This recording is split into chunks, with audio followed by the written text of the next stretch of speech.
बहुत समय पहले की बात है। एक छोटे से गांव में एक झील था। ये झील गांव की जनता के लिए न केवल पानी का महत्वपूर्ण स्रोत थी, बल्कि वहां की प्राकृतिक सुंदरता का प्रतीक भी मानी जाती थी। लोग इस झील के तट पर घूमने, पिकनिक करने और आनंद लेने आते थे।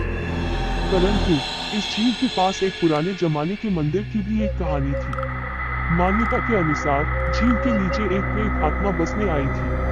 लोगों के मन में उसकी उपस्थिति को लेकर भयानक कथाएं फैली रहती थी। एक दिन गांव के एक बच्चे ने उस मंदिर के पुजारी से पूछा, क्या सचमुच झील में प्रेत आत्मा बसती है? पुजारी ने मुस्कुराते हुए कहा, बेटा, ये सिर्फ एक कहानी है। लोग इसे डरावनी कहानियों में बदल देते हैं। बच्चा ने सोचा, क्या सचमुच इसकी सच्चाई पता लगा सकते हैं? उसने अपने दोस्तों को इस विचार के बारे में बताया और सभी मिलकर एक नया योजना बनाया कि इस बात को पता लगी जाए कि क्या वास्तव में ये सही बात है। एक सुबह बच्चे और उनके दोस्त झील के पास गए। वहां पर सभी ने बारिश होने के लिए इंतजार करना शुरू कर दिए। अचानक बादल उठ गए और वर्षा शुरू हो गई। बच्चे और उनके दोस्त का हाथ छूट गया। भारी बारिश की वजह से सभी बच्चे झील के पानी के साथ बांध के पास चले गए। जब उन्होंने झील की ओर देखा तो वे हैरान रह गए। झील के पानी का स्तर बहुत नीचे गिर गया था और झील के तट पर कुछ विचित्र चीजें दिख रही थी। उन्होंने देखा कि झील के नीचे एक पुरानी मंदिर की ढलानों से एक पुरानी द्वार दिखाई दे रही थी। उन्होंने देखा कि उस द्वार के पास एक वृक्ष था और वृक्ष पर एक पुरानी पुस्तक थी। उन्होंने पुस्तक खोली और देखा कि इस झील के बारे में एक पुरानी कहानी लिखी गई थी।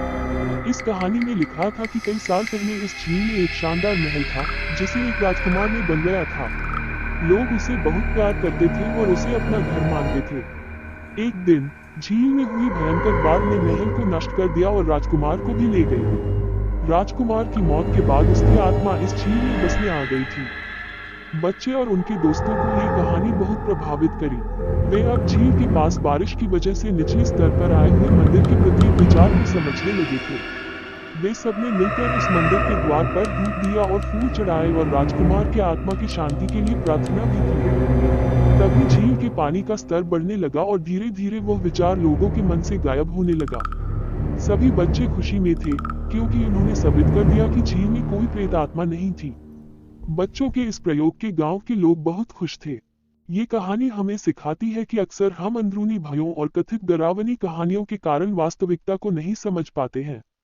हमें धैर्य से अपने संदेहों का सामना करना चाहिए और सत्य की खोज में निरंतर बने रहना चाहिए। ज्ञान और जागरूकता के माध्यम से हम भ्रमों से मुक्त हो सकते हैं और सत्य की प्रकाश को प्राप्त कर सकते हैं।